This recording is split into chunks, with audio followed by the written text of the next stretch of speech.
Au nom du Père et du Fils et du Saint-Esprit, Amen. Que la paix et la joie du Christ ressuscité soient toujours avec nous tous. Bien, chers frères et sœurs, en Jésus-Christ, nous continuons la lecture de la Bible et aussi avec la méditation. Nous sommes toujours dans le livre de la Genèse, chapitre 16. C'est Abraham, Sarah et Ismaël. Que le Seigneur Jésus nous bénisse, mes chers frères et sœurs en Jésus-Christ. Je suis Marie-Louise Oumomararungu.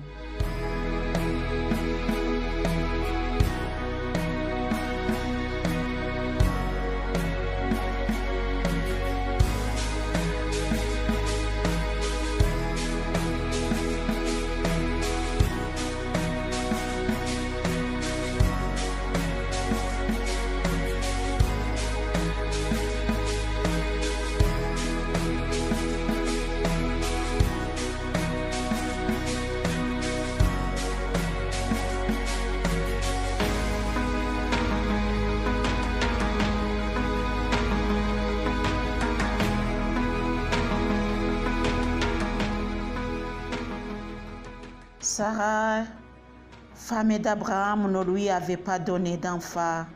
Elle avait une servante égyptienne du nom de Hagar. Et Sarah dit à Abraham, « Voici que le Seigneur m'a empêché d'enfanter. Va donc vers ma servante, peut-être que par elle j'aurai un fils. » Abraham écouta la proposition de Sarah. 10 ans après qu'Abraham se fit établi dans le pays de Canaan, Sarah et sa femme prirent Hagar, sa servante égyptienne, pour la donner comme femme à Abraham son mari. Il alla vers Hagar qui devait enceinte. Quand elle se vit enceinte, sa maîtresse ne compta plus à ses yeux. Sarah dit à Abraham, « Tu es responsable de l'injure qui m'est faite. C'est moi qui ai mis sur ton sein ma servante. Dès qu'elle s'est vue enceinte, je n'ai plus compté à ses yeux.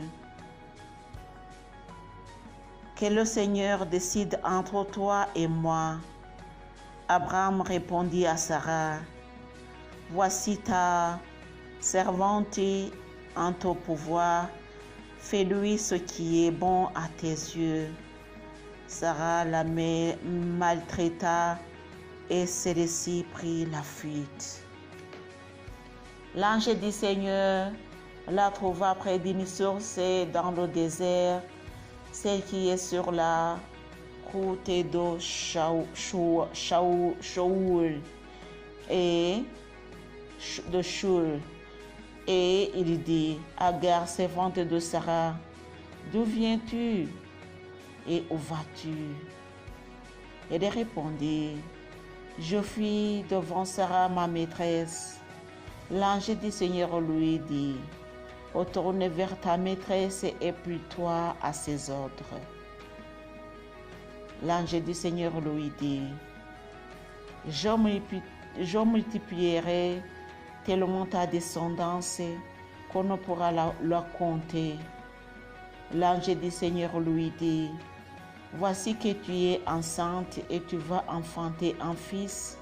Tu lui donneras le nom d'Ismaël, car le Seigneur aperçut ta détresse.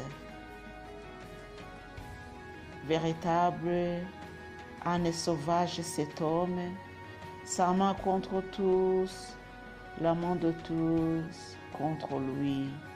À la force de tous ses frères, il y demeure. Hagar invoqua le nom du Seigneur qui lui avait parlé. Tu es Dieu qui me voit. Elle avait en effet dit, et c'est bien d'ici que j'ai vu après qu'il m'a vu. C'est pourquoi on appelle le puits de Lahai qui me voit. On le trouve entre Kadesh et Béred.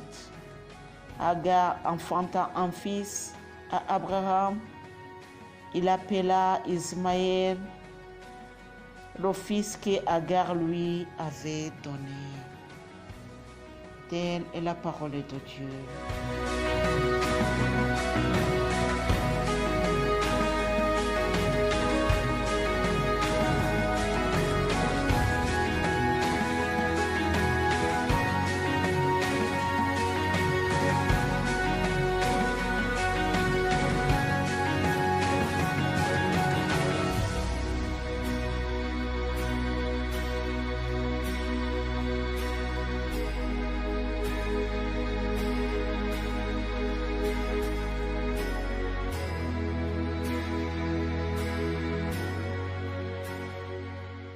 Mes chers frères et sœurs, en Jésus-Christ, continuons la lecture. Nous venons de terminer le chapitre 16 du livre de la Genèse. Nous allons continuer avec le chapitre 17. C'est l'alliance et la circoncision. Abraham avait 86 ans quand Agar lui donna Ismaël. Il avait 99 ans quand le Seigneur lui apparut et lui dit, « C'est moi le Dieu puissant, marche en ma présence et sois intègre. Je vais te faire don de mon alliance entre toi et moi. Je te ferai proliférer à l'extrême. » Abraham se jeta face contre terre. Dieu parla avec lui et dit, « Pour moi, voici mon alliance avec toi. Tu deviendras le père d'une multitude de nations. On ne t'appellera plus du nom d'Abraham, mais ton nom sera Abraham, car je te donnerai de devenir le père d'une multitude de nations, et je te rendrai fécond à l'extrême. Je ferai que tu donnes naissance à des nations, et des rois sortiront de toi. J'établirai mon alliance entre moi, toi et après toi, les générations qui descendront de toi. Cette alliance perpétuée fera de moi ton Dieu et celui de ta descendance après toi. Je donnerai en propriété perpétuelle à toi et à ta descendance après toi le pays de tes migrations, tout le pays de Canaan, je serai leur Dieu. Dieu dit à Abraham, toi, tu garderas mon alliance et après toi les générations qui descendront de toi. Voici mon alliance que vous garderez entre moi et vous, c'est-à-dire ta descendance et après toi, tous vos mâles seront circoncis. Vous aurez la chair de votre prépuce circoncise, ce qui deviendra le signe de l'alliance entre moi et vous. Seront circoncis à l'âge de 8 jours tous vos mâles de chaque génération, ainsi que les esclaves nés dans la maison ou acquis à prix d'argent d'origine étrangère, que les soient qui ne sont pas de ta descendance. L'esclave né dans la maison ou acquis à prix d'argent devrait être circoncis. Mon alliance deviendra dans votre chair une alliance perpétuelle, mais l'incirconcis, le mâle qui n'aura pas été circoncis de la chair de son prépuce, celui-ci sera retranché d'entre les siens. Il a rompu mon alliance. Dieu dit à Abraham, tu n'appelleras plus ta femme Sarai du nom de Sarai, car il y aura pour nom Sarah. Je la bénirai et même je te donnerai par elle un fils. Je la bénirai et elle donnera naissance à tes nations. Des rois de peuples sortiront d'elle. Abraham se jeta face contre terre et il rit. Il se dit en lui-même, un enfant naîtra-t-il à un homme de 100 ans? Ou Sarah, avec ses 98 ans, pourrait-elle enfanter? Abraham dit à Dieu, puisse Ismaël vivre en ta présence. Dieu dit, mais non, ta femme Sarah va t'enfanter un fils et tu lui donneras le nom d'Isaac. J'établirai mon alliance avec lui comme une alliance perpétuée pour sa descendance après lui. Pour Ismaël, je t'exauce. Vois, je le bénis, je le rends fécond, prolifique à l'extrême. Il engendrera 12 princes et je ferai sortir de lui une grande nation. Mais j'établirai mon alliance avec Isaac, que Sarah te donnera l'année prochaine à cette date. Quand Dieu eut achevé de parler avec Abraham, il s'éleva loin de lui. Abraham prit son fils Ismaël. Tous les esclaves venaient dans sa maison, de sa maisonnée. Il circoncit la chair de leur prépuce le jour même où Dieu avait parlé avec lui.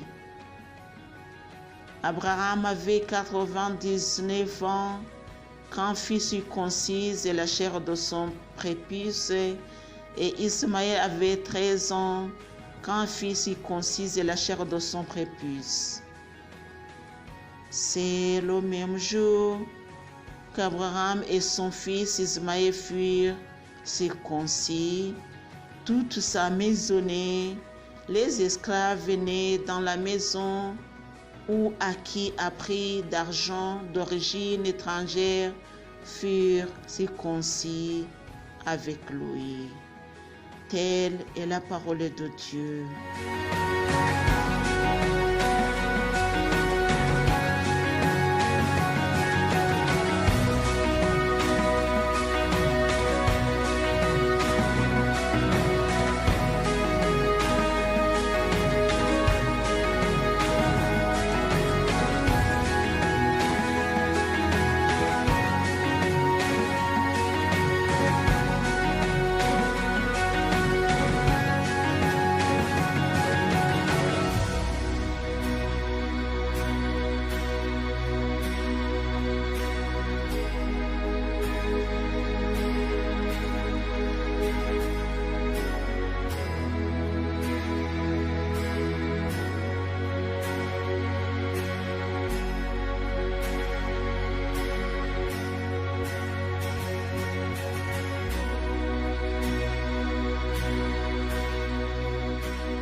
Chers amis, avec la lecture d'aujourd'hui, nous voyons que Dieu ne compte pas comme les hommes.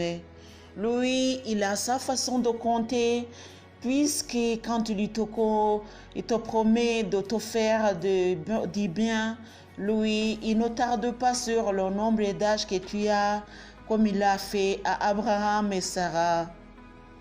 Lui, il sait ce qu'il va faire. Pour nous les hommes, nous sommes faibles. Toujours nous disons à Dieu, fais comme ça, mais Dieu sait ce qu'il va faire. Je le dis tout en pensant à ce qu'Abraham a dit à Dieu. C'est le verset 18, Abraham dit à Dieu, puisse Ismaël vivre en ta présence. Alléluia. Lui, Dieu n'a pas dit non, Ismaël, je vais bénir Ismaël, puisque Abraham voyait que Sarah ne pouvait même pas donner d'enfant. Mais Dieu n'est pas comme des hommes. Lui, il sait ce qu'il va faire, puisqu'il est le Tout-Puissant. Dans le chapitre 16, nous voyons Hagar qui fuit Sarah, puisque Sarah l'a maltraité. Mais l'ange du Seigneur lui a dit, retourne chez ta maîtresse. Ce qui dit qu'il y a des promesses qui vont s'accomplir selon notre comportement. Ce qui dit que Hagar s'avait mal comporté à l'égard de sa maîtresse et sa maîtresse l'a maltraité. Alléluia. Cela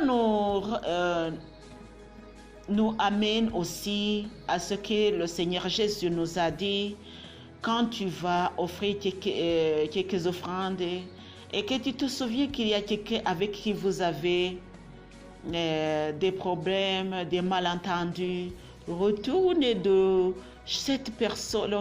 à cette personne, alléluia, et réconcilie-toi avec lui ou avec elle.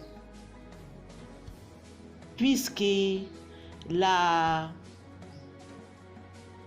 force, je dirais, la force de monter l'offrande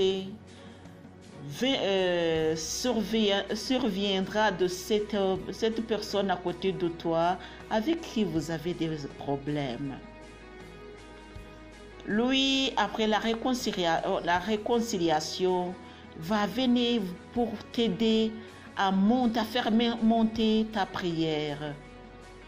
Mes chers frères et sœurs en Jésus-Christ, n'oublions pas que nos prières et que la force de nos prières se trouve surtout chez nos voisins. Rappelons-nous toujours que le Seigneur est toujours avec nous et nous ordonne de nous aimer. Hagar fuyait, mais elle n'était pas si droite, elle n'est pas si correcte, puisqu'elle a fait du mal à Sarah. Mais malgré qu'elle a fait du mal à Sarah, Dieu a vu sa détresse. Il lui a pardonné de sa détresse et a pitié d'elle, mais il lui a ordonné de retourner chez sa maîtresse. Mes chers frères et sœurs en Jésus-Christ, que ça nous aide aussi à voir comment nous vivons avec nos entourages. Quelquefois, il y a des malentendus, surtout à cause de nous. Que nous ne soyons pas la cause du malentendu. Que le Seigneur Jésus nous bénisse, mes chers frères et sœurs en Jésus-Christ. Au nom du Père, et du Fils et du Saint-Esprit. Amen.